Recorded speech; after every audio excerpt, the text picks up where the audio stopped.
Hello students, welcome to my channel. आज video रे तुम मानकर नवम श्रेणी जीव विज्ञान बहिर सप्तम अध्याय विश्व महामारी परिचालना ए चैप्टर रो प्रश्न उत्तर गुडी आलोचना करनबा। ता सहित तुम मानकर परीक्षा उपयोगी इंपोर्टेंट लॉन्ग क्वेश्चन एवं शॉर्ट क्वेश्चन गुडी को डिस्कशन करनबा। एक नंबर, संक्रामक रोग काहाकू कहा जाय? संक्रामक रोगर कारण और संक्रमण माध्यम विषय रे आलोचना कर। उत्तर, आइरे संक्रामक रोग प्रथमे कौन जानिबा?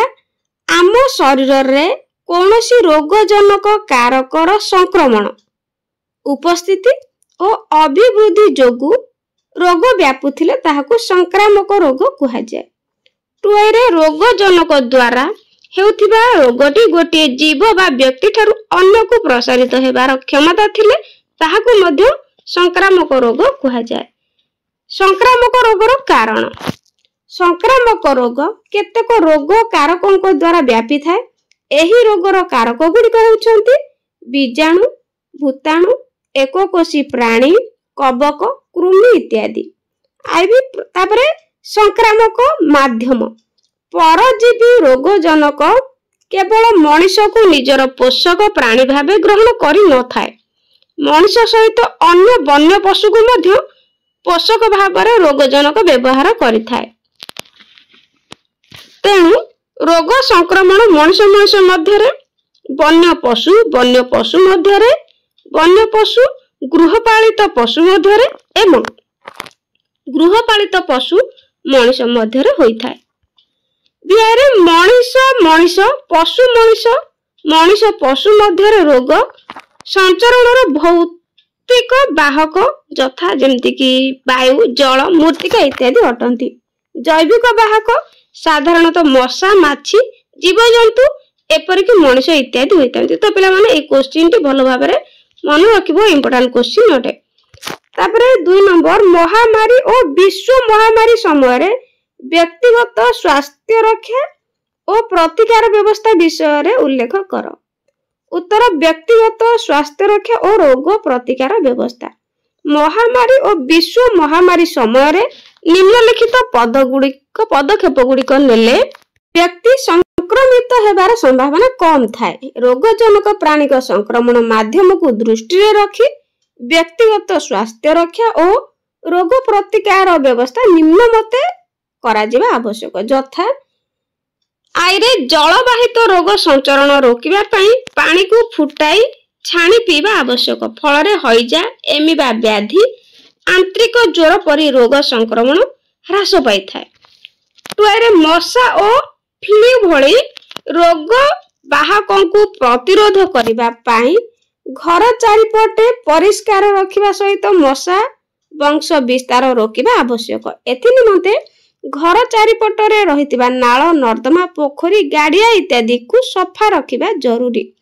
मशा शुकों को मारिबा पई जलाशय गुड़िक गंबुसिया माछ छाड़िले सेगुड़िक मशार शुकों को खाई मशांकर वंश विस्तार रोकी थांती।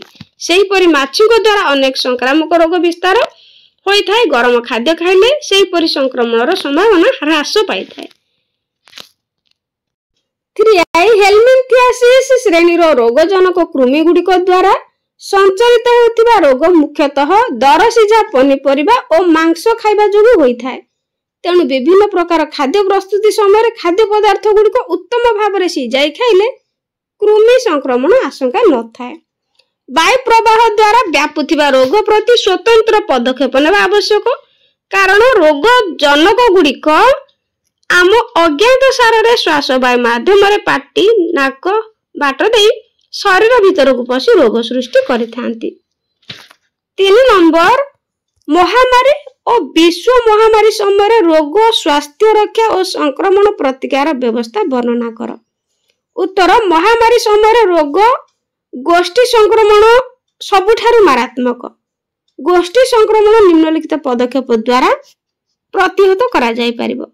आइरे जनस्वास्थ्य विभाग तरफ अधिक परिमाण रे रोग परीक्षण करी रोग संक्रमण हार संपर्क रे सचेतनता सृष्टि करिबा। टुआरे संक्रमित रोगी को पृथक बास पई व्यवस्था करिबा। 3 रे रोग निर्धारण और चिकित्सा व्यवस्था ऊपर गुरुत्व प्रदान करिबा। आईवी रे जनगहली दूर करने पाई बड़ बड़ शोभायात्रा मेला महोत्सव आदि विभिन्न समावेश गुड़िक संपूर्ण प्रतिबंधक करा उचित। भीरे धार्मिक अनुष्ठान गुड़िक पर्वपर्वाणी को निषेध करा सह साधारण दिन गुड़िक सामाजिक दूरत्व रक्षा प्रति गुरुत्व दिया आवश्यक। भिआई रे छोट पिला और छात्र छात्री मानक सुरक्षा पाई शिक्षानुष्ठान गुड़ी को संपूर्ण बा आंशिक बंद करी आवश्यक स्थले ऑनलाइन माध्यम रे पाठ पढ़ा जिबा आवश्यक। भिटुआई रे सरकारी ऑफिस गुड़ी को अल्प संख्यक कर्मचारी अथवा ऑनलाइन माध्यम रे करबा आवश्यक। भित्रिआई रे सेमिनार और वर्कशॉप इत्यादि को ऑनलाइन रे करा जिबा आवश्यक। आईएक्स राज्य और देशर सीमांत अंचल मध्य यातायात संपूर्ण बंद रखिबा आवश्यक। संक्रमित राज्य बा देशरु आसिଥିବା व्यक्तिଙ୍କ ପାଇଁ 14 दिन क्वारंटाइन व्यवस्था बाध्यतामूलक हेबा आवश्यक। एक्स रे महामारी रो संक्रमण हार को दृष्टि रे रखी दुकान बाजार और साधारण परिवहन व्यवस्था संपूर्ण अथवा आंशिक बंद रखिबा आवश्यक। एक्सआई रे गोष्ठी रो समस्त व्यक्तिଙ୍କ ପାଇଁ मास्क और सर्वसाधारण स्थान रे सामाजिक दूरत्व बजाय रखिबा ପାଇଁ गणमाध्यम सचेतनता कार्यक्रम द्वारा साधारण जनता को विश्व महामारी भयावहता संपर्क में सचेतन करने आवश्यक। एक्सआई गोष्ठी रोग प्रतिरोधक शक्ति विकास ପାଇଁ देशर समस्त नागरिकों को टीकाकरण कार्यक्रम में शामिल करा आवश्यक। X3I टीकाकरण तालाबंद परी क्वारंटाइन व्यवस्था विश्व महामारी को रोकिया एक गुरुत्वपूर्ण पदक्षेप अटे। 4 नंबर महामारी और विश्व महामारी समय क्वारंटाइन आवश्यकता उदाहरण सह बुझाओ। तो एगुड़िक भल भाव पिला माने मन रखिबो। रोग संक्रमण को प्रतिरोध करने पाई व्यक्ति बा पशु पक्षी पृथकीकरण संगरोध बा एकांतवास व्यवस्था को क्वारंटाइन कहा जाए। संक्रामक रोग को नियमित भाव में नियंत्रित करने पाई यह एक सबुठारु पुरातन एवं प्रभावशाली व्यवस्था। 2I क्वारंटाइन उभय रोग संचरण और मृत्युहार कमाइबारे अधिक प्रभावी। सर्वेक्षण जना जायछि जे क्वारंटाइन व्यवस्था प्रयोग द्वारा संक्रमण हार 81% रु 44% पर्यंत ह्रास पाए और मृत्यु हार 61% रु 31% को ह्रास पाई थाए। 3I उदाहरण स्वरूप 1918 मसीह पृथ्वीर विभिन्न देश में क्वारंटाइन व्यवस्था प्रणयन द्वारा इन्फ्लुएंजा विश्व महामारी को नियंत्रित करा जाय पारिथिला। युक्तराष्ट्र अमेरिकार फिलाडेल्फिया और पेंसिल्भानिया राज्य रे क्वारंटाइन व्यवस्था प्रणयन द्वारा इन्फ्लुएंजा संक्रमण समय 1 लाख जनसंख्या रे मृत्युहार खूब अल्प दिन मध्य 250 रु 80 पर्यंत ह्रास पाइथिला। आईवी 2020-21 मसीह व्यापी कोविड-19 विश्व महामारी पाई क्वारंटाइन समय अवधि 14 दिन निर्धारित करा होइथिला। तो संक्रमित व्यक्ति संपर्क में जने सुस्थ व्यक्ति आसीबा दिन ठारू एही क्वारंटाइन समय अवधि अधिक हिसाब करा जायथिला। तापर बिआई गोटे रोगजनक प्राणी रोग पुष्टि समय को विचार को नहीं क्वारंटाइन समय अवधि स्थिर करा जायथाय। एही प्रक्रिया रे आईन अनुसार रोगी संपर्क में आसीथिबा व्यक्ति किंबा संदिग्ध रोगवाहकों को अलग रखी संक्रमण संभावना और रोग प्रसार को प्रतिहत करा जायथाय। 5 नंबर मनुष्य शरीर रे रोग प्रतिरोधक। तो मनुष्य शरीर रे रोग प्रतिरोधक व्यवस्था गुड़िक कौन इंपोर्टेंट क्वेश्चन मन रखिबो। मनुष्य शरीर को संक्रमण करुवा विभिन्न रोग जनक मानक विरुद्ध रे लड़िबा क्षमता मनुष्य ठारे रहिछि। समस्त प्रकार बाह्य संक्रमण को मुकाबिला और विनाश करने क्षमता को रोग प्रतिरोधक शक्ति कहा जाए बा इम्यूनिटी जाको कहा जाए। मनुष्य शरीर रे रहिथिबा रोग प्रतिरोधक शक्ति को 2 भाग रे विभक्त करा जायछि। गोटे होछि जन्मगत रोग प्रतिरोधक शक्ति आ 2 रे अर्जित रोग प्रतिरोधक शक्ति। तो मनुष्य शरीर रे इम्यूनिटी व्यवस्था गुड़ी हेउछि शरीर रो साधारण प्रतिरक्षा व्यवस्था जो गुड़िक जन्मगत ଯଥା ଆମ ଶରୀରର ଚର୍ମ ଆବରଣ, ପାକସ୍ଥଳରୁ କ୍ଷରିତ ଲବଣ ଆମ୍ଳ ବା FCI ଯାହାକୁ କୁହାଯାଏ ଓ ବିଭିନ୍ନ ପାଚକ ରସ ମଣିଷ ରକ୍ତରେ ପ୍ରାକୃତିକ ଭାବରେ ରହିଥିବା ରାସାୟନିକ ଯୌଗିକ ନ୍ୟୁଟ୍ରୋଫିଲ ଓ ମନୋସାଇଟ ଇତ୍ୟାଦି। 3 ଜନ୍ମଗତ ଇନେଟ ରୋଗ ପ୍ରତିରୋଧକ ଶକ୍ତି ପାଇଁ ନ୍ୟୁଟ୍ରୋଫିଲ, ମନୋସାଇଟ ଓ ଇଓସିନୋଫିଲ ଦାୟୀ। ତ ଶରୀରର କ୍ଷତସ୍ଥାନ ଅଥବା ଖୋଲା ଅଂଶ ଯଥା ପାଟି, ଅନ୍ତନଳୀ, ଶ୍ୱାସନଳୀ, ଆଖି, ମୂତ୍ରନଳୀ ବାଟ ଦେଇ ଭୂତାଣୁ, ଜୀବାଣୁ, କବକ ଇତ୍ୟାଦି ରୋଗଜନକ ଶରୀର ମଧ୍ୟକୁ ପ୍ରବେଶ କରିଥାନ୍ତି। ଶରୀର ପ୍ରତିରକ୍ଷା ପାଇଁ କାର୍ଯ୍ୟ କରୁଥିବା ଏହି କୋଷକ ଗୁଡିକ ବା କୋଷ ଗୁଡିକ ତୁରନ୍ତ ପ୍ରତିକ୍ରିୟା ପ୍ରକାଶ କରି ଏହି ରୋଗ ସୃଷ୍ଟିକାରୀ ରୋଗଜନ ଗୁଡିକୁ ନଷ୍ଟ କରିଦିଅନ୍ତି। ଆଇଭିରେ ଅର୍ଜିତ ରୋଗ ପ୍ରତିରୋଧ ଶକ୍ତି ଯାହାକୁ କି ଆକ୍ୱାର୍ଡ ଇମ୍ୟୁନିଟି କୁହାଯାଏ, ତ ଆମ ଶରୀରର ଏକ ସ୍ୱତନ୍ତ୍ର ପ୍ରକାର ରୋଗ ପ୍ରତିରୋଧ ବ୍ୟବସ୍ଥା ଅଟେ। ବାହ୍ୟ ରୋଗଜନକଙ୍କୁ ଆକ୍ରମଣ କରି ନଷ୍ଟ କରିଦେବା ପାଇଁ ଆମ ଶରୀରରେ ସ୍ୱତନ୍ତ୍ର ଶକ୍ତିବର୍ଦ୍ଧକ ଲିମ୍ଫୋସାଇଟ, ଆକ୍ଟିଭେଟେଡ ଲିମ୍ଫୋସାଇଟ ଏବଂ ଆଣ୍ଟିବଡି ତିଆରି ହୋଇଥାଏ। ବିରେ ଯଦି ଶରୀରରେ ରହିଥିବା ନ୍ୟୁଟ୍ରୋଫିଲ, ମନୋସାଇଟ ଓ ଇଓସିନୋଫିଲଙ୍କ ରୋଗ ପ୍ରତିରୋଧକ ବ୍ୟବସ୍ଥା ସଫଳ ହୁଏ ନାହିଁ, ତେବେ ଶରୀରରେ ଆକ୍ୱାର୍ଡ ଇମ୍ୟୁନିଟି ବ୍ୟବସ୍ଥା ସକ୍ରିୟ ହୋଇଥାଏ। ଆକ୍ୱାର୍ଡ ଇମ୍ୟୁନିଟି ବ୍ୟବସ୍ଥା 2 ପ୍ରକାର ହୋଇଥାଏ, ଯଥା କୋଷକୀୟ ରୋଗ ପ୍ରତିରୋଧ ବ୍ୟବସ୍ଥା ବା ସେଲ ମେଡିଏଟେଡ ଇମ୍ୟୁନିଟି ଓ ହ୍ୟୁମରାଲ ରୋଗ ପ୍ରତିରୋଧ ବ୍ୟବସ୍ଥା। 6 ନମ୍ବର ମଣିଷ ଶରୀରର ଇନେଟ ରୋଗ ପ୍ରତିରୋଧୀ ଶକ୍ତି ପାଇଁ ଦାୟୀ କୋଷ ଗୁଡିକର କାର୍ଯ୍ୟ ପ୍ରଣାଳୀ ବିଷୟରେ ଲେଖ। ଉତ୍ତର ଜନ୍ମଗତ ବା ଇନାଟ ରୋଗ ପ୍ରତିରୋଧକ ଶକ୍ତି ପାଇଁ ନ୍ୟୁଟ୍ରୋଫିଲ, ମନୋସାଇଟ ଓ ଇଓସିନୋଫିଲ କୋଷ ଗୁଡିକୁ ଦାୟୀ।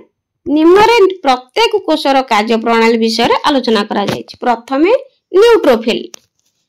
ରକ୍ତରେ ରହିଥିବା ଏହି କୋଷ ଗୁଡିକ ପରିପକ୍ୱ କୋଷ ଅଟନ୍ତି। ଶରୀରର କୌଣସି ଟିସ୍ୟୁ ବା ଅଙ୍ଗରେ ଭୂତାଣୁ, ବୀଜାଣୁ, କବକ ଇତ୍ୟାଦିଙ୍କ ଦ୍ୱାରା ସଂକ୍ରମଣ ଆରମ୍ଭ ହେଲେ ସଂକ୍ରମିତ ସ୍ଥାନରେ ପ୍ରଦାହ ସୃଷ୍ଟି ହୁଏ। 2 ପ୍ରଦାହ ଅଂଶରେ ରହିଥିବା କୋଷ ଗୁଡିକରୁ ଏହି ପ୍ରକାର ରାସାୟନିକ ପଦାର୍ଥ କ୍ଷରିତ ହୁଏ। ଏହି ରାସାୟନିକ ପଦାର୍ଥର ଆକର୍ଷଣ ଫଳରେ ପ୍ରଦାହ ଅଂଶକୁ ଅସଂଖ୍ୟ ନ୍ୟୁଟ୍ରୋଫିଲ ପ୍ରବେଶ କରନ୍ତି। 3 ଏହି ନ୍ୟୁଟ୍ରୋଫିଲ ଗୁଡିକୁ ଏମିବା ପରି ନିଜର କୂଟପାଦ ମାଧ୍ୟମରେ ରୋଗଜନକ ପ୍ରାଣୀକୁ କବଳିତ କରି ମାରି ଖାଇଦିଅନ୍ତି। ତ ଏହି ପ୍ରକ୍ରିୟାକୁ କବଳନ କୁହାଯାଏ। ଗୋଟିଏ ନ୍ୟୁଟ୍ରୋଫିଲ ଏକ ସମୟରେ 5 ରୁ 20ଟି ବୀଜାଣୁ ଏହି ପ୍ରକ୍ରିୟାରେ ନଷ୍ଟ କରିପାରେ। ବିରେ ମନୋସାଇଟ। ନ୍ୟୁଟ୍ରୋଫିଲଙ୍କ ପରି ମାଇକ୍ରୋଫୋନ ଗୁଡିକୁ ମଧ୍ୟ ଫାଗୋସାଇଟୋସିସ ପ୍ରକ୍ରିୟା ଦ୍ୱାରା ରୋଗଜନକ ପରଜୀବୀ ମାନଙ୍କୁ ମାରି ଖାଇଦିଅନ୍ତି। ଗୋଟିଏ ମାକ୍ରୋଫେଜ ଏକ ସମୟରେ ପ୍ରାୟ 100ଟି ବୀଜାଣୁ ଖାଇପାରେ। ଇଓସିନୋଫିଲ ସଂକ୍ରମଣ ଯୋଗୁଁ ରକ୍ତରେ ଇଓସିନୋଫିଲଙ୍କ ସଂଖ୍ୟା ବୃଦ୍ଧି ପାଇଥାଏ। ଏହି ପ୍ରକ୍ରିୟାକୁ ଇଓସିନୋଫିଲିଆ କୁହାଯାଏ। ଇଓସିନୋଫିଲଙ୍କର ଫାଗୋସାଇଟୋସିସ କ୍ଷମତା ଦୁର୍ବଳ, ଏଣୁ ବଡ଼ ବଡ଼ ପରଜୀବୀ ଶରୀରରେ ଲାଗି ରହି କିଛି ପରିମାଣରେ ବିଷ ନିର୍ଗତ କରି ସେମାନଙ୍କୁ ମାରିପାରନ୍ତି। 7 ନମ୍ବର ମଣିଷ ଶରୀରର ଆକ୍ୱାର୍ଡ ରୋଗ ପ୍ରତିରୋଧୀ ଶକ୍ତି ପାଇଁ ଦାୟୀ କୋଷ ଗୁଡିକ ବିଷୟରେ ଲେଖ। ଉତ୍ତର ଆମ ଶରୀରରେ 2 ପ୍ରକାରର ଆକ୍ୱାର୍ଡ ରୋଗ ପ୍ରତିରକ୍ଷା ବ୍ୟବସ୍ଥା ଦେଖାଯାଏ, ଯଥା କୋଷକୀୟ ରୋଗ ପ୍ରତିରୋଧ ବ୍ୟବସ୍ଥା ଯାହାକୁ ସେଲ ମେଡିଏଟେଡ ଇମ୍ୟୁନିଟି ଓ ହ୍ୟୁମରାଲ ରୋଗ ପ୍ରତିରୋଧୀ ବ୍ୟବସ୍ଥା। ଏରେ କୋଷକୀୟ ରୋଗ ପ୍ରତିରୋଧୀ ବ୍ୟବସ୍ଥା ଆମ ଶରୀରରେ ରୋଗ ସଂକ୍ରମଣ ପାଇଁ ସୃଷ୍ଟି କରୁଥିବା ବାହ୍ୟ ରୋଗଜନକ ବିରୁଦ୍ଧରେ ସ୍ୱତନ୍ତ୍ର ପ୍ରକାରର ସଶକ୍ତ ବା ଟି ଲିମ୍ଫୋସାଇଟ ସୃଷ୍ଟି ହୋଇଥାଏ। ଏହି ଆକ୍ଟିଭେଟେଡ ଟି ଲିମ୍ଫୋସାଇଟ କେବଳ ଗୋଟିଏ ପ୍ରକାରର ଏବଂ ଏହା ଏକ ନିର୍ଦ୍ଦିଷ୍ଟ ବାହ୍ୟ ରୋଗଜନକ ବିରୁଦ୍ଧରେ ତିଆରି ହୋଇଥିବାରୁ ଏହା ଖୁବ ସହଜରେ ସେହି ନିର୍ଦ୍ଦିଷ୍ଟ ରୋଗଜନକକୁ ମାରି ନଷ୍ଟ କରିଦିଏ। ବିରେ ଦେହଦ୍ରବୀ ରୋଗ ପ୍ରତିରୋଧୀ ବ୍ୟବସ୍ଥା। आईरे एही रोग प्रतिरोधी व्यवस्था अनुसार आम शरीर रे रहिथिबा बी लिम्फोसाइट विभिन्न प्रक्रिया बाट दे अनेक गुडे स्वतंत्र प्रतिपिंड बा एंटीबॉडी तैयारी करिथाय। टुआरे एही एंटीबॉडी गुडी को गोटे निर्दिष्ट प्रकार रोगजनक प्राणी विरुद्ध रे सृष्टि करिथांती। तेणु एही एंटीबॉडी खूब सहज रे सेही रोगजनक को मारी नष्ट कर दियंती। 8 नंबर आम शरीर सक्रिय रोग प्रतिरोधी शक्ति विषय रे लेख। इम्पोर्टेंट क्वेश्चन आम शरीर रे सक्रिय रोग प्रतिरोध शक्ति दुईटी उपाय सृष्टि होता है, जता प्राकृतिक उपाय आ गोटे कृत्रिम उपाय। प्राकृतिक सक्रिय रोग प्रतिरोध शक्ति नेचुरल एक्टिव इम्यूनिटी आई आमे व्यवहार करुथिबा वायु जल और खाद्य माध्यम रे रोगजनक प्राणी आम शरीर मध्य को प्रवेश करिथांती। एहार एक प्रतिक्रिया स्वरूप आम शरीर रोग प्रतिरोधक तंत्र बा इम्यूनि सिस्टम द्वारा सक्रिय रोग प्रतिरोधक शक्ति सृष्टि होता है। टुआई फल रे आम शरीर भितर एंटीबॉडी तैयारी प्रक्रिया आरंभ होता है। एही प्रक्रिया रे आम शरीर रे बी लिम्फोसाइट कोष गुड़िकर आकार रे वृद्धि घटे। 3 आकार रे बड़ दिसुथिबा एही कोष गुडी को लिम्फोब्लास्ट कहा जाय। विभाजन प्रक्रिया रे एही लिम्फोब्लास्ट रु बहु संख्या रे प्लाज्मा कोष सृष्टि हुए पर प्लाज्मा कोष रु एंटीबॉडी तैयारी होता है। बीरे कृत्रिम सक्रिय रोग प्रतिरोधक शक्ति आर्टिफिशियल एक्टिव इम्यूनिटी आईरे कृत्रिम सक्रिय रोग प्रतिरोधी शक्ति मुख्यतः टीका माध्यम रे प्ररोचित बा उत्तेजित होता है। तेणु टीकाकरण जाकु वैक्सीनेशन पर जने लोक शरीर निर्दिष्ट होता है। उदाहरण बसंत फ्लू पोलियो टीका नेबा परे लोक माने आउ से सब रोग रे आक्रांत होंती नाही।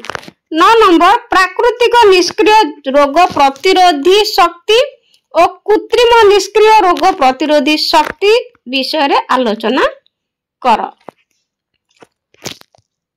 उत्तर ए रे प्राकृतिक निष्क्रिय रोग प्रतिरोधी शक्ति जहाको कि नेचुरल पैसिव इम्यूनिटी कहा जाए। तो आम शरीर रे प्राकृतिक निष्क्रिय रोग प्रतिरोधी शक्ति मुख्यतः दुईटी उपाय रे सृष्टि होता है। जथा आईरे शिशु जन्म हेबा पूर्व मां शरीर रु भ्रूणबंध बाट दे एंटीबॉडी शिशु शरीर मध्य को प्रवेश करिथाय। एहा द्वारा शिशु विभिन्न प्रकार रोगर संक्रमण रु सुरक्षित रहता है। टुआरे शिशु जन्म पर मार क्षीर माध्यम रे एंटीबॉडी शिशु शरीर को प्रवेश करी शिशु को विभिन्न प्रकार संक्रमण रु सुरक्षा देता है। बीरे कृत्रिम निष्क्रिय रोग प्रतिरोधी शक्ति जाकी आर्टिफिशियल पैसिव इम्यूनिटी कहा जाए।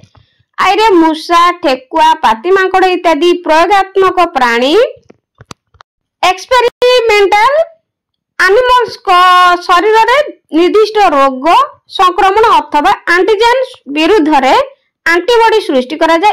एंटीबॉडी रहिथिबा एही प्रस्तुति को एंटीसेरा कहा जाए। टुआरे एही एंटीसेरा को टीका बा इंजेक्शन भाबे प्रयोग करा जाय थाए। तेणु एंटीसेरा इंजेक्शन बा टीका प्रयोग करी मनुष्य शरीर रे कृत्रिम उपाय रोग प्रतिरोधी शक्ति सृष्टि करा जाय। 3 उदाहरण कुकुर कामुडिबा पय राबिस वैक्सीन विषधर साप कामुडा इंजेक्शन स्नेक एंटीवेनम हेउछि सेहि परि केतेक एंटीसेरा। एहा द्वारा कृत्रिम उपाय निष्क्रिय रोग प्रतिरोधक शक्ति सृष्टि होइथाय। 10 नंबर गोष्ठी रोग प्रतिरोधी शक्ति कौन? गोष्ठी रोग प्रतिरोधी शक्तिर उपकार उल्लेख कर। प्रथम जानिबा गोष्ठी रोग प्रतिरोधी शक्ति कौन? गोटिए अंचल रे बास करुथिबा जनसंख्या मध्य रे टीकाकरण माध्यम रे सृष्टि होतिबा रोग प्रतिरोधी शक्ति को गोष्ठी रोग प्रतिरोधक शक्ति बा कम्युनिटी हार्ड इम्यूनिटी कहा जाए। तापरे बी रे गोष्ठी रोग प्रतिरोधी शक्तिर उपकार आईरे जनसंख्या मध्य गोष्ठीगत रोग प्रतिरोधी शक्ति विकसित होगा फल सेही अंचल गोटे संक्रमित व्यक्ति ठारू सेही निर्दिष्ट रोग अन्य जने सुस्थ व्यक्ति शरीर को व्यापे नहीं। टुआरे गोटे गोष्ठी रे बास करुथिबा समस्त लोक टीकाकरण पाई उपयुक्त नथांती। जेपरि नवजात शिशु गर्भवती महिला अंग प्रतिरोपण करुथिबा व्यक्ति रासायनिक चिकित्सा केमोथेरापी नेउथिबा कैंसर रोगी को सर्वसाधारण टीकाकरण प्रक्रिया रे शामिल करा जाय नथाय। किंतु गोष्ठीर अन्यमानक ठारे रोग प्रतिरोधक शक्ति विकसित हेउथिबारु टीका न नेइथिबा एही वर्गर व्यक्ति शरीर को रोग व्यापी न थाए। 11 नंबर महामारी समय रोग प्रतिकार व्यवस्था वर्णना कर। तो पिला माने तुम माने निश्चित भाव में महामारी सामना करछ तो ताहार रोग प्रतिकार व्यवस्था वर्णना करिबा। महामारी समय विभिन्न उपाय रोग प्रतिकार व्यवस्था करा जाई पारिबो, यथा महामारी को नियंत्रण करिया पई सर्वेक्षण बा सर्वेलांस एक विज्ञान सम्मत पद्धति अटे। देशर जनसंख्या विभाग तरफ विभिन्न प्रकार वैज्ञानिक कौशल अवलंबन करी निर्दिष्ट रोग विषय सर्वेक्षण करा जाय थाए। सर्वेक्षण तथ्य गुडी को विश्लेषण करी संक्रामक रोगर स्थिति विषय जना पड़ी थाए। टुआईरे महामारी समय संक्रमण श्रृंखल को भांगिबा पई पृथक बास पद्धति सहाय्य करा जाय। जो व्यक्ति माने संक्रमित रोगी संपर्क में आसी सेमानकु निज घरे अथवा डाक्तरखाना पृथक भाव में रखा जिबा उचित। महामारी समय गोष्ठी मध्य संचरण श्रृंखल बा ट्रांसमिशन चेन को प्रतिहत करबा पई संक्रमित संगे अन्य एक परिचालन व्यवस्था एही प्रक्रिया रे नुआ संक्रमित व्यक्ति अनुसंधान मिलवा सह संक्रमित रोगी पृथक आवास और चिकित्सा व्यवस्था करा जाय था। एहा द्वारा रोग प्रसारण हार धीरे धीरे ह्रास पाई थाए। आईवी संक्रामक रोग गुड़िक विभिन्न प्रकार होता है। सबु प्रकार संक्रामक रोग पाई गोटे प्रकार चिकित्सा प्रयोग करा जाय परिबो नाही। तेणु रोगीर मल मूत्र कफ परीक्षण सह विभिन्न वैज्ञानिक कौशल प्रयोग करी शरीर क्रिया संबंध रे अवगत हेबा परे विशेषज्ञ डाक्तर परामर्श अनुसार रोगर चिकित्सा व्यवस्था करा जिबा आवश्यक। 12 नंबर विश्व महामारी समय सर्वेक्षण पद्धति एवं एहार उपकार संबंध रे लेख। उत्तर विश्व महामारी और अन्य संक्रामक रोगी को नियंत्रण करिया पई सर्वेक्षण एक विज्ञान सम्मत पद्धति देशर जनस्वास्थ्य विभाग तरफ विभिन्न प्रकार वैज्ञानिक कौशल अवलंबन करा जाय। निर्दिष्ट रोग विषय सर्वेक्षण करा जाय थाए। सरकार जनस्वास्थ्य विभाग मुख्यतः दुईटी उपाय सर्वेक्षण कार्य करिथांती, यथा सक्रिय सर्वेक्षण पद्धति और निष्क्रिय सर्वेक्षण पद्धति। एबे कृत्रिम बुद्धिमत्ता जाको आर्टिफिशियल इंटेलिजेंस व्यवहार पद्धति व्यवहार करी मध्य सर्वेक्षण करा जाउछि। क्रियारे सक्रिय सर्वेक्षण पद्धति रे जनस्वास्थ्य विभाग कर्मचारी माने निजे संक्रमण प्रभावित अंचल को जाई लोकों ठारू नमूना संग्रह करिथांती। उदाहरण कोविड-19 विश्व महामारी समय रे आम देशर जनस्वास्थ्य विभाग कर्मचारी और अंगनवाड़ी केन्द्र सहायिका माने आम घरर प्रत्येक घर घर बुली रैपिड एंटीजेन टेस्ट एवं संदिग्ध क्षेत्र रे आरटीपीसीआर टेस्ट करा जाउतिला। आरटीपीसीआर जाको कहा जाय। आईवी रे निष्क्रिय सर्वेक्षण पद्धति पई जनस्वास्थ्य विभाग जिलार विभिन्न डाक्तरखाना और नर्सिंग होम रु संक्रमण रोगी विषय रे तथ्य संग्रह करा जाय। तापर आईवी रे आमे जानिबा जे सर्वेक्षण रो उपकार एही विवरणी रु महामारी रो तीव्रता संपर्क रे जाना पड़ी थाए। बी रे रोग पुंज विषय रे खबर मिली थाए जहाकू कि रोग पुंज डिजास्टर क्लस्टर कहा जाए। तो फल सही अंचल को प्रतिबंधक अंचल कंटेनमेंट जोन भाव में घोषणा करा जाय थाए। सी रे प्रतिबंधक अंचल घोषणा द्वारा महामारी प्रसार नियंत्रण करने संभव होता है। सर्वेक्षण माध्यम रोगी संपर्क में आसीथिबा व्यक्तिंकर अन्वेषण सहज होता है। एही सर्वेक्षण प्रक्रिया विश्व महामारी सतर्कमूलक भाव में कार्य करिथाए।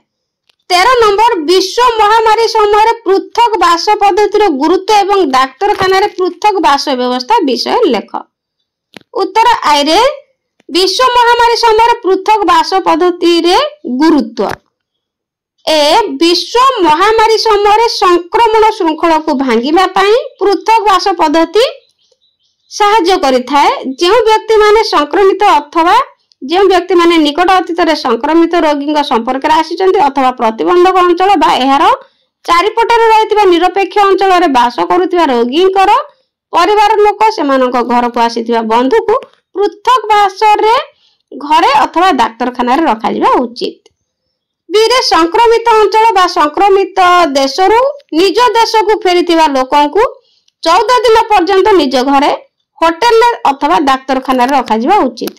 टू आई डाक्तरखाना रे पृथक आवास व्यवस्था आइरे संक्रमित रोगी सह सीधा सड़क संपर्क आसीथिबा व्यक्ति मानक अनेक केतेक संदिग्ध व्यक्ति गोटे वार्ड रखा जिबा अनुचित।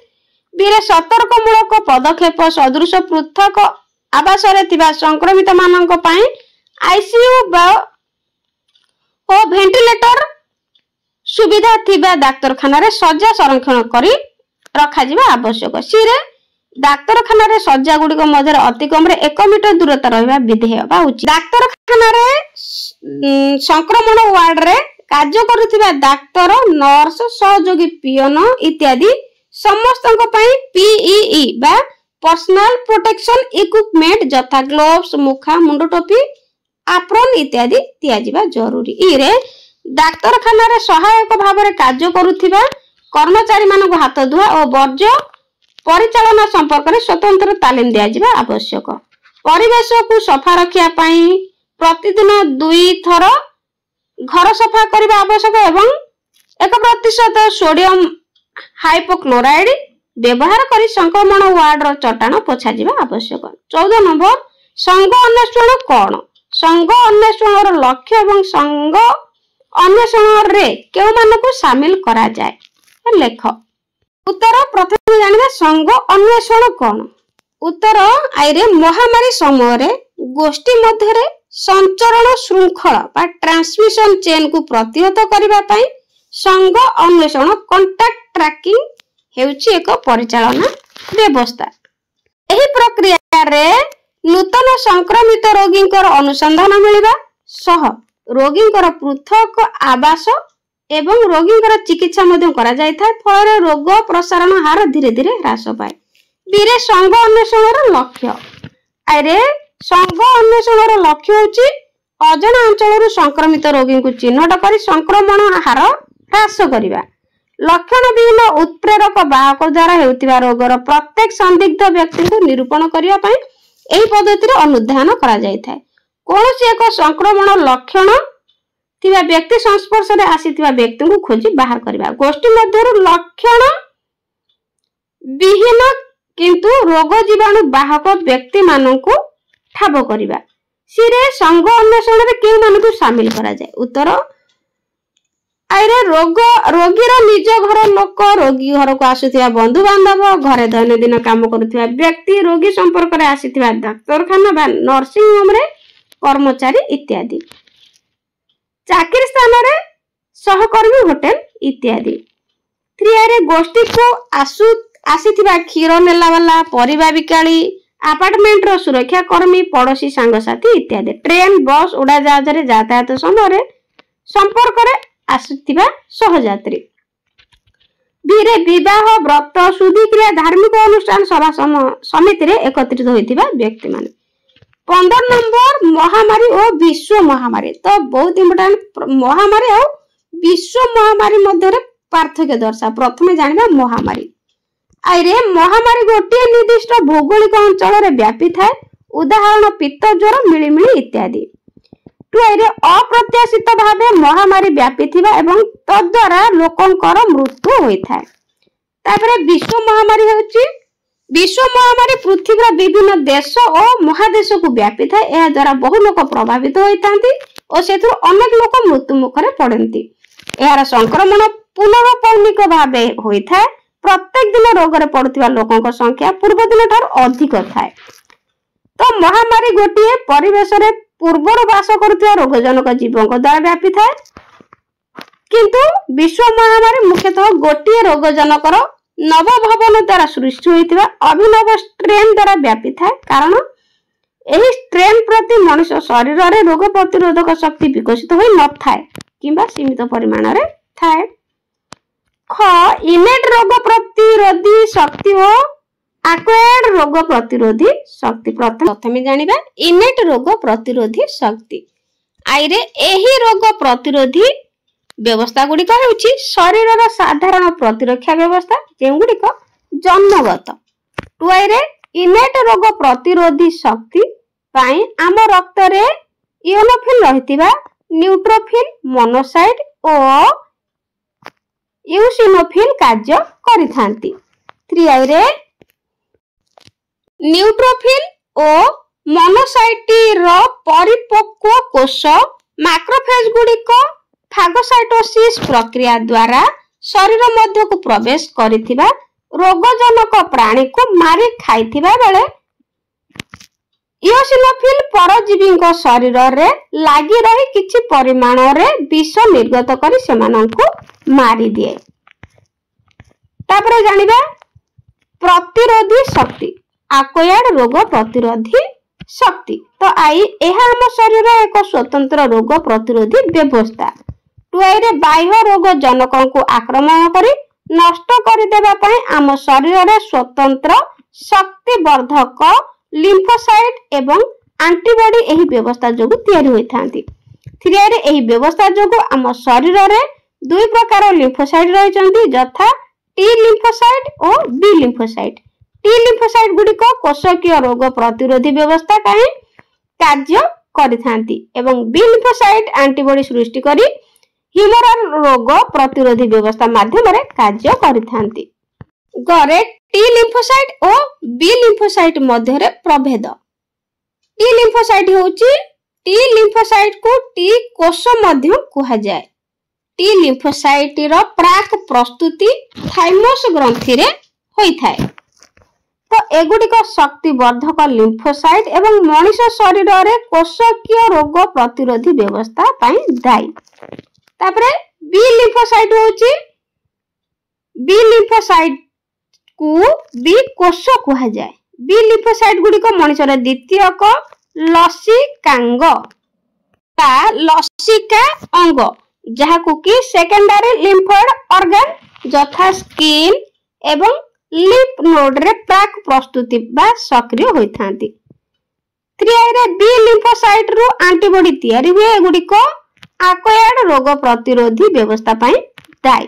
तापरे घरे एंटीजेन और एंटीबॉडी मध्य रे पार्थक्य। प्रथमे एंटीजेन गुडिक मुख्यतः बाह्य पदार्थ यथा भूताणु, बीजाणु, परागरेणु, विष रसायन बा इत्यादि। तो 2 रे मनुष्य शरीर मध्य को एंटीजेन प्रवेश कले ताहा विरुद्ध रे किछि दिन परे एंटीबॉडी तयारी होई थाए। 3 रे एंटीजेन गुडिक प्रोटीन और पॉलीपेप्टाइड रे तयारी हुए। एगुडिकर आणविक वस्तुत्व 8000 डाल्टन थारु अधिक हेबा आवश्यक। तापरे एंटीबॉडी कोन एंटीबॉडी शरीर मध्य रे तयारी होई थाए। एंटीबॉडी शरीर रे अर्जित आक्वायर्ड रोग प्रतिरोध पई दायी। एंटीबॉडी गुडी को इम्यूनोग्लोबिन कुहा जाउथिबा एक प्रकार पुष्टिसार रो तयारी एवं एगुडी को ओआई आकार रो। तापरे ओरे सक्रिय रोग प्रतिरोधी शक्ति और निष्क्रिय रोग प्रतिरोधी शक्ति।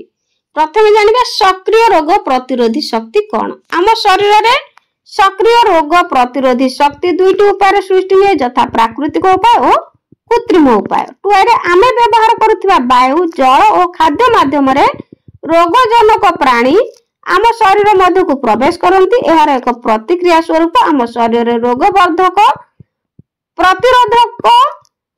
प्रतिरोधक शक्ति सृष्टि होई एंटीबॉडी प्रस्तुति प्रक्रिया आरंभ होई थाए। प्राकृतिक सक्रिय रोग प्रतिरोधी शक्ति एही बडी सृष्टि होई थाए। 3 रे कृत्रिम सक्रिय रोग प्रतिरोधी शक्ति मुख्यतः टीका माध्यम रे प्ररोचित होई थाए। तेणु टीकाकरण पर जने लोक शरीर निर्दिष्ट रोगजनक प्राणी विरुद्ध रे रोग प्रतिरोधी शक्ति सृष्टि होई थाए। तापर हम जानिबा निष्क्रिय रोग प्रतिरोधी शक्ति।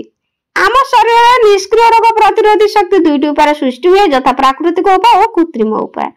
प्राकृतिक निष्क्रिय रोग प्रतिरोधी शक्ति दुईटी उपाय सृष्टि हुए यथा शिशु जन्म पूर्व मां शरीर भ्रूणबंध बाट दे एंटीबॉडी शिशु शरीर को प्रवेश करे और शिशु जन्म पर मां क्षीर माध्यम रे एंटीबॉडी शिशुर शरीर को प्रवेश करे शिशु को विभिन्न प्रकार संक्रमण सुरक्षा प्रदान करिथाए।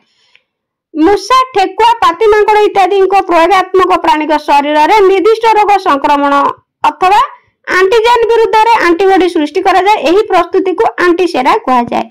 एही आंटीसेरा को इंजेक्शन बा टीका भाव प्रयोग कर मनुष्य शरीर में कृत्रिम निष्क्रिय रोग प्रतिरोधी शक्ति सृष्टि करा जाए।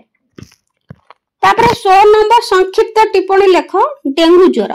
यह एक भूताणु जनित रोग। एही भूताणुर नाम होउची डेंगू भूताणी बा DENV। डेंगू भूताणुर वाहक बा वेक्टर होउची माई एडिस मशा। मन रखियो शॉर्ट क्वेश्चन। एडिस मशा जने डेंगू ज्वर द्वारा आक्रांत व्यक्ति को कामुड़िबा समय डेंगू भूताणु एडिस मशा शरीर में प्रवेश करिथाय।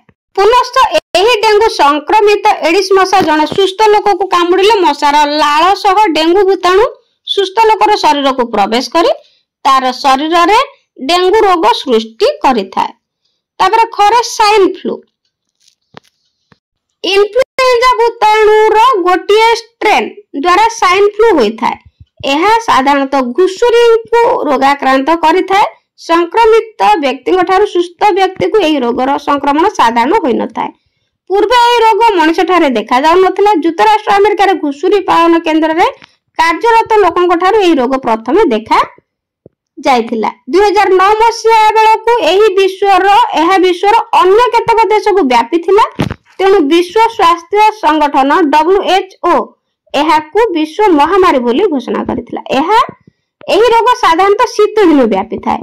छींक काश समय सृष्टि होतिबा छोट बिंदु को माध्यम रे एही रोगर भूताणु गोटे संक्रमित ठारू अन्य एक सुस्थ मनुष्य को संचरित होई सुस्थ मनुष्यटी को स्वाइन फ्लू रे रोग आक्रांत करिथा। एही स्वाइन फ्लू एक जूनोटिक रोग अटे। तापरे प्लेग। यह एक बीजाणु जनित रोग अटे। एही बीजाणुर नाम होउची एर्सिनिया पेस्टिस। प्लेग साधारणतः भाବରେ मूषा ठारे देखा जाए। फ्ली नामक एक प्रकार रक्त शोषा माछी संक्रमित मूषा को कामुड़िले मूषा ठारे रहित प्लेग बीजाणु प्रथमे फ्ली शरीर में प्रवेश करे। सुस्थ मनुष्य को यही प्लेग रोग संक्रमित फ्ली कामुड़िले प्लेग रोग मनुष्य शरीर को व्यापी थाए। तेणु प्लेग रोग बीजाणुर वाहक बा वेक्टर हेउची फ्ली एवं परवर्ती पोषक हेउची मूषा। तापरे आईवी रे एही रोग मूषा ठार मणुपुथिबारु एहा एक पशुजन्य रोग अटे। फेज गुडिक फगोसाइटोसिस प्रक्रिया द्वारा आम शरीर में प्रवेश करुथिबा रोगजनक परजीवी मानकु मारि खाइथांती। गोटे मैक्रोफेज एक समय प्राय 100 टी बीजाणु खाइ पारे। मोरे मृत टीका और जीवंत टीका। आइरे मृत रोगर बाह्य खळपा को व्यवहार करी प्रस्तुत हेउथिबा टीका को मृत टीका बा डेड वैक्सीन कहा जाए। एही प्रक्रिया रे रोगजनकर बाह्य आवरण रे रहिथिबा प्रोटीन और पॉलीपेप्टाइड गुडिक एंटीजन भली कार्य करिथांती। तेणु टीका नेबारे किछि दिन मध्यरे आम शरीर रे एही एंटीजन विरुद्ध रे एंटीबॉडी तयारी आरंभ होइथाय। उदाहरण Hyderabad Bharat biotech company corona विरुद्ध प्रस्तुत करिथिबा कोवैक्सीन टीका प्रस्तुति रे मृत कोविड-19 भूताणु खोलपा को व्यवहार करिसंती। आईवी पोलियो रोग पई व्यवहृत टीका रे जीवित भूताणु को टीका भाबर व्यवहार करा जायछि। किंतु एही टीका रे व्यवहृत जीवित भूताणुर संक्रमण क्षमता न थाए धीरे। तेणु टीका मध्य रहितिबा जीवित पोलियो भूताणु मनुष्य शरीर में पोलियो रोग सृष्टि करि पारंती नै। केवल पोलियो भूताणु विरुद्ध रे एंटीबॉडी सृष्टि करि पारंती। एही प्रकार जीवंत रोग जनक व्यवहार द्वारा प्रस्तुत टीका को जीवंत टीका कहा जाए। 7 नंबर गोटे वाक्य रे उत्तर दियो। क एंटीबॉडी केउठारु तयारी हुए। शॉर्ट क्वेश्चन गुड को बहुत इंपोर्टेंट भलो भाबरे मन रखिबो। तो 50 मार्क शॉर्ट क्वेश्चन आसीबो। तेनु सब शॉर्ट क्वेश्चन गुड को बिट बाय बिट मन रखिबो। तो उत्तर एंटीबॉडी गुडिक इम्यूनोग्लोबुलिन कहा जाउथिबा एक प्रकार पुष्टि सार रे तयारी होइथाय। करे केउ प्रकार संक्रमण को विश्व महामारी कहा जाय। जेतेबेले गोटे महामारी विश्वर अनेक गुडिए देश अथवा केतोटी महादेश रे व्यापी थाए एवं एहा द्वारा विश्वर बहु संख्यार लोक प्रभावित होइतांती सेतेबेले याकू विश्व महामारी बा पैंडेमिक कुआ जाए भल भाव मन रखियो इंपोर्टेंट क्वेश्चन ग केउ प्राणी मानक रोग वाहक प्राणी कुआ जाए उत्तर संक्रमणक्षम रोग जनक को जो प्राणी बा जीव गोटे प्राणी शरीर अन्य एक प्राणी शरीर को संचरित करिथाय ताकू रोग वाहक बा वेक्टर कुआ जाए जूनोटिक रोग काहाकू कुआ जाए उत्तर जो रोग पशु ठारो मनुष्य को व्यापी थाए ताकू पशुजन्य रोग बा जूनोटिक कुआ जाए 8 नंबर गोटे शब्द रे उत्तर दियो क मशा माछी टिंक इत्यादि केउ प्रकार वाहक उत्तर मन रखिबो जैविक वाहक जैविक वाहक मशा माछी टिंक इत्यादि जैविक वाहक अटे ख मलेरिया केउ एककोषी प्राणी द्वारा होई थाए उत्तर खर प्लाज्मोडियम गरे पशु ठारू मनुष्य शरीर रु संचारित हेउथिबा रोग को कोन कुआ जाए पशु ठारू मनुष्य को संचारित हेउथिबा रोग को कुआ जाए जूनोटिक बा पशुजन्य रोग घरे यकृत भितर रहिथिबा मैक्रोफेज को कोन कुआ जाए तो कुआ जाए कुफर सेल 19 नंबर शून्य स्थान पूर्ण कर क मस्तिष्क रे रहिथिबा मैक्रोफेज को डैश कुआ जाए तो मैक्रोफेज को कुआ जाए माइक्रोग्लिया तापरे 16 नंबर न्यूट्रोफिल गुडी को डैश प्रक्रिया द्वारा बीजाणु को मारी खाई दियंती उत्तर फागोसाइटोसिस ग प्लाज्मा कोषरु डैश तयारी होई थाए प्लाज्मा कोषरु एंटीबॉडी तयारी होई थाए घरे मृत रोगजनक भूताणुरु खोळपारु डैश टीका प्रस्तुत होई थाए तो मृत टीका प्रस्तुत होई थाए उहरे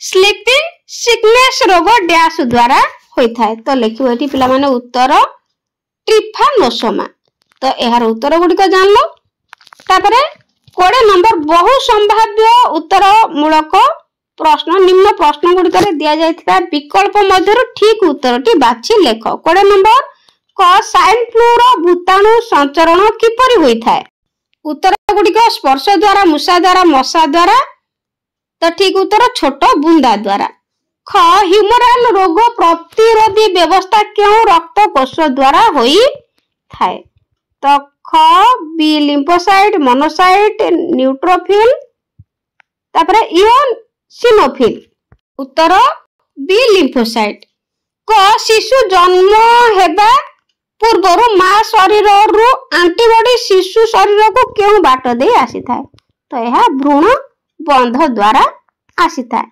तो पिला माने वीडियो टी केमति लागिला कमेंट रे निश्चित जणैबो आ बहुत लॉन्ग वीडियो हे गेला तेनु झट झट मध्ये शीघ्र पढि देली तो परीक्षा जेहेतु पाखे आसलानी भल भाव मन देकी पढ़िबो तो बहुत आग को जाओ एतिकी तु मानकर मंगल कामना करे आज पई रहउची गॉड ब्लेस यू।